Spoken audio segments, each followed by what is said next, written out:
Kami rasa kalau sisi oposisi mengkhawatirkan bagaimana pada akhirnya tidak ada representasi dari kalangan muda di kalangan muda di partai politik ini sangatlah salah. Kenapa? Karena pada akhirnya sadari gimana di partai politik itu juga masih banyak garda-garda pemuda di partai politik itu isinya nggak cuma orang-orang yang udah tua-tua yang nggak bakalan relate sama isu kamu. Karena pada akhirnya masih ada kayak garda pemuda dan sebagainya, bukan? Tapi permasalahan di sisi kamu adalah karena ini maraknya, masih ini jelas ada maraknya, bukan? Sehingga pada akhirnya aktivis di sisi kamu itu berkurang sebegitu besarnya karena sekarang mereka berpikir bahwa satu-satunya cara untuk mereka bisa mengubah kebijakan, mengubah budaya yang mereka ingin sampaikan ke masyarakat itu hanya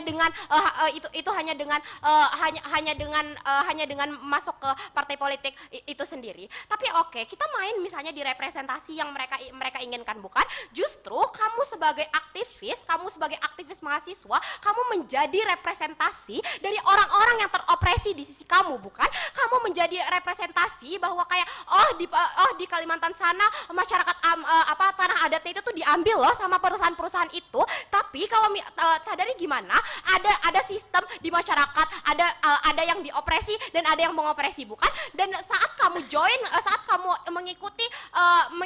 kamu join ke partai, kamu mengikuti politik elektoral, sekarang label dari diri kamu itu adalah kamu punya label sebagai orang yang ikut membuat kebijakan yang mengopresi orang-orang ini, bukan? Ini buruk karena pada akhirnya masyarakat yang teropresi itu sekarang udah nggak tahu harus bergantung ke siapa, bukan? Karena pada akhirnya mereka itu bergantung ke kamu untuk kamu bisa menyuarakan hak-hak mereka, kamu menyuarakan isu-isu mereka, bukan? Exactly, enggak, terima kasih. Exactly, karena kamu bilang anak-anak muda ini anak-anak muda inilah yang bisa untuk menyuarakan isu-isu itu, dan ini hanya akan tercapai di sisi kita aja. Kenapa demikian? Karena sadari gimana di dalam sistem politik kamu malah akan diantagonisasi sama partai-partai politik itu sendiri. Maksudnya bagaimana? Karena di partai politik itu ada pertarungan yang sangat kuat terhadap antar partai politik itu sendiri, bukan? Mereka pasti mencoba untuk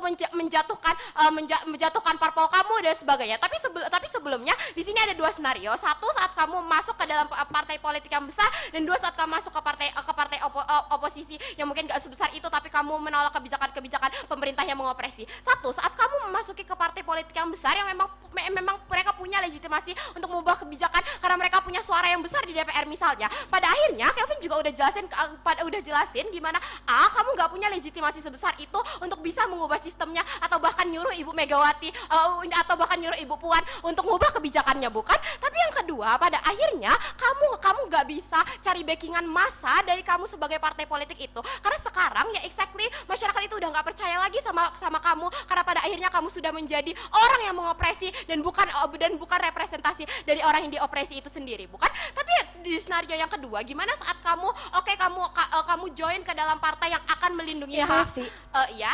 Bagaimana aktivis Anda bisa membuat kebijakan di saat mereka itu tidak ada kepentingan sama sekali seperti yang dibilang oleh Kelvin?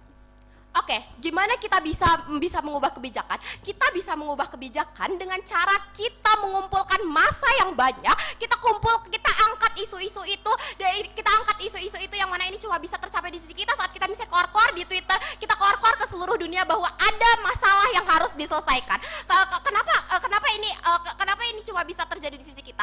Karena satu, kamu harus punya tekanan yang sangat besar untuk supaya pemerintah itu tuh mau menurutin kebijakan kamu, bukan? Karena seperti contohnya, pemerintah itu tuh butuh elektabilitas, mereka butuh orang-orang yang mendukung yang pilih kamu, yang mendukung kamu, sehingga di sisi kita akan ada insentif untuk pemerintah atau untuk parpol-parpol itu mendengarkan kita. Karena sadari even kayak partai-partai politik yang besar, kemenangan mereka itu ditentukan sama margin yang sangat tipis, bukan? Sehingga akan ada insentif untuk mereka mendengarkan kita karena mereka ingin memenangkan suara-suara yang ada di gray area atau orang-orang yang atau memenangkan suara orang-orang yang belum loyal sama satu partai sebagai contohnya. Tapi kenapa pada akhirnya di sisi mereka isu-isu ini tidak akan bisa terangkat? Ada dua jenis aktivis, bukan satu aktivis yang memang memperhatikan semua isu di dunia, tapi juga sadari juga bagaimana ada banyak banget aktivis yang hanya fokus sama isu lingkungan, mereka hanya fokus sama isu feminisme dan sebagainya. Kenapa pada akhirnya kedua jenis aktivis ini nggak bakalan dapat terdengar di sisi mereka?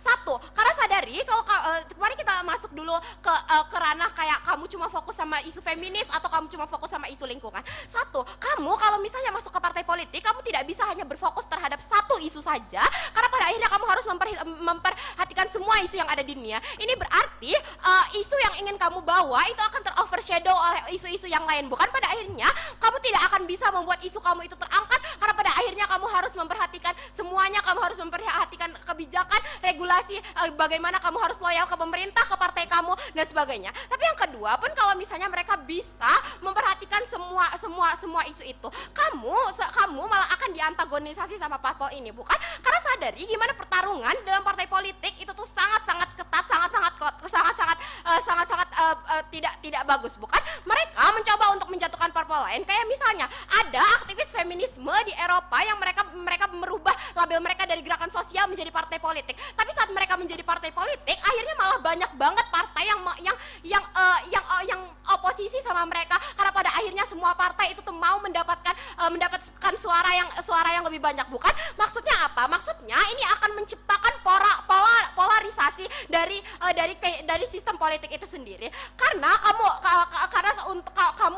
saat kamu memihak kepada satu partai, kamu akan dikecam besar-besaran oleh lawan kamu. Kayak contohnya aborsi di Amerika Serikat yang dulu itu tuh mereka didukung sama dua partai besar, bukan? Mereka didukung sama partai konservatif juga. Tapi saat mereka rely ke partai yang lebih liberal, akhirnya partai yang konservatif itu tuh nggak mau dukung mereka, bukan? Mereka cuma dapat dukungan dari satu partai politik aja, sehingga kayak kamu nggak punya insentif dua partai yang mau bikin kebijakan yang lebih baik untuk kamu supaya mereka bisa menang sebagai contohnya. Di sisi kita, bagaimana kita akan mencapai outputnya? Di sisi kita, semua partai akan melihat kita sebagai orang-orang yang bisa membantu mereka, bukan? Karena mereka butuh suara untuk maju. Kayak misalnya yang tadi, dua koalisi partai besar itu tuh mereka membutuhkan suara kita supaya mereka bisa memenangkan margin-margin yang kecil itu. Tapi di sisi kamu ini nggak bakalan terjadi, karena pada akhirnya kamu hanya rely dengan satu partai dan kamu malah dikecam besar-besaran oleh partai yang lainnya. Dengan ini bangga menjadi tim